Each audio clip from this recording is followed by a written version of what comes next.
You are inside your body. These are the last 60 seconds of your life.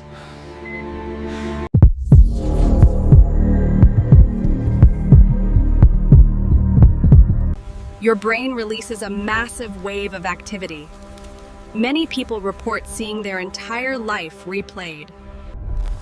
This is not imagination.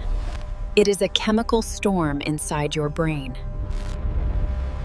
Vision fades, not because your eyes stop working, but because your brain does.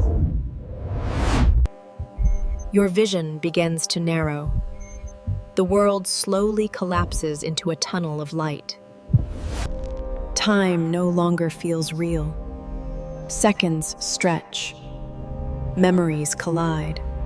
Your mind replays what mattered most. Not everything, only what shaped you. Oxygen fades. Cells struggle. The body begins to shut down.